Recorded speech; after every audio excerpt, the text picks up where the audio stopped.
Hello boxing fans, I'm talking Mayweather versus Robert Guerrero, Cinco de Mayo.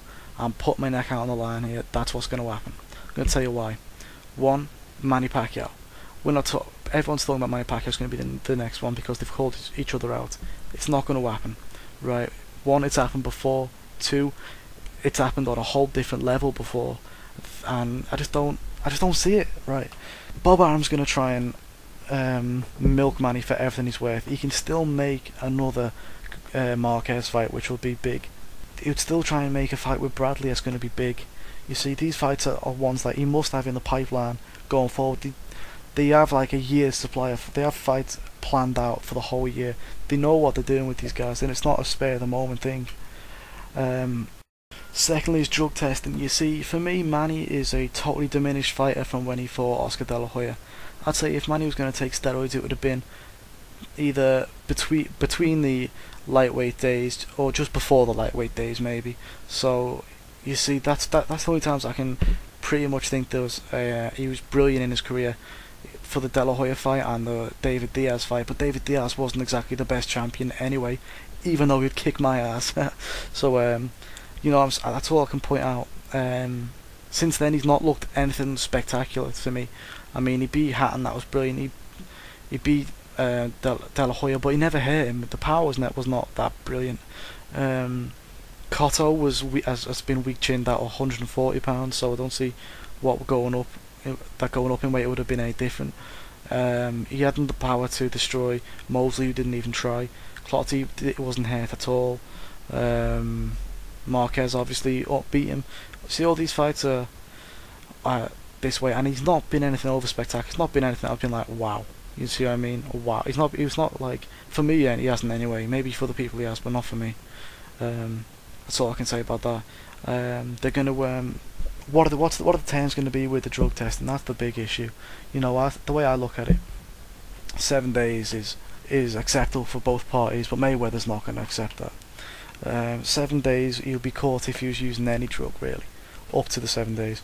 The way I look at it, the lowest he can go for the half-life being out of your system would be 3 weeks, right? So if he's going to take anything in this random drug testing period, then he'll have to do it through at least a month before he starts training. You see what I mean? So it wouldn't be worth it, and you know, the gains you get might not even be that much. It might be like less than 10%. So because you'll have to stack them on top of each other, which will make the half-life even longer. Different half-lives, different lengths. You see, lengths of time in your system. You see what I mean? So I don't see the steroids as an issue anymore. But I think Floyd Mayweather will see it as an issue, and that's going to be a big drawing point. And mostly because Floyd Mayweather, he doesn't compromise. You see, and it's more power to him because he can do it. But he would basically need to compromise to make this fight happen, and I just don't see him doing it. Looking at Mayweather's other options now, if the fight doesn't happen with Manny, you've got to look at people like you've got to automatically count out people who are with Adam. So Bradley's gone, Marquez is gone, as far as my way, Cotto's gone. All these guys are not going to get a fight. He can only pretty much work with Golden Boy. So who can he fight from Golden Boy? Saul Alvarez. You see, the thing about Saul Alvarez, he's too big. He's like the guy's built like a middleweight, not a 154-pound fighter. When he was fighting Ryan Rhodes, and Ryan Rhodes is a natural 154-pound fighter, and the guy was twice the size of him. I'm so surprised that he made weight, and that's going to be a huge problem because he wouldn't be able to make 147 pounds. And I would hate to see Floyd Mayweather move up to 154 pounds, because I would be very surprised if it didn't have a negative effect on his performance. He cannot make that weight sustainably. He cannot do it. He's too small, and the weight would be too much at that point. For example, even now Floyd Mayweather is fighting smaller guys than him. Usually he fights people like Marquez, pulled him up, Hatton pulled him up, Judah pulled him up. All these guys have been pulled up, you see what I mean? And I'm not saying they're not good fighters, of course they are, but he's had to bring them up to his weight. He can't move down because he would have a negative effect on his on his like body, but he can't move any further up because it will also have a negative effect on his body, and he doesn't want to bring guys down because, you know, one, there'll be weight draining to take it away from his victory if he did win, and two, these are huge guys now.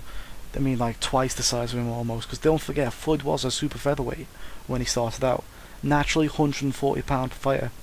It's unsustainable to make, well, I think it's unsustainable for him to make 147. Therefore, he doesn't fight many people the size of people like Victor Ortiz. Moving on from that, Sergio Martinez, like I said, he's fighting at 160 pound. So, you know what's going to happen with him? He can't make 147. So it's going to have to be at 150 pound, 154 pound, and even then, I fear for Mayweather at that weight because he doesn't have an advantage over them. Then, in fact, he's given away. Who knows how he can put on that amount of weight? That's what I'm saying. So quickly and have it not as a negative on his performance. You see, Morales is another name that's cropped up, and I hope that's not true, because even though I love Morales, he's one of my all-time favourite fighters. He's well past his prime. And who else is left? Berto's got a fight.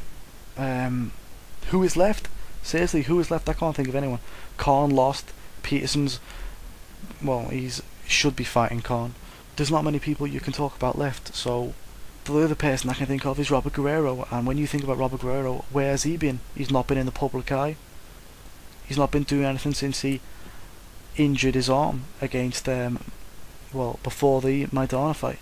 And since then, no fight's been, rescheduled. Everything's been totally left alone with that. Where's he been? You know what I mean? I think, personally, they said to him a long time ago, look, we're giving you the Mayweather fight if you beat Maidana. He went, what happens if I don't beat him? He went, well, maybe you should pull out. Pulled him out the fight. They've offered him the Mayweather fight, and he said, right, I'll try and get my body weight up to 147. So he's been sustainably trying to add body weight all the way up to this. I mean, I might be wrong, you never know, but I see Guerrero as the only option other than Pacquiao, and I really don't see Pacquiao winning this. Not winning this fight. I don't see him taking a fight. If you want my 2 cents on who's going to win between Mayweather and Pacquiao, I don't see Pacquiao winning the fight either. But there you go. That's me done anyway. I'll speak to you later. Bye.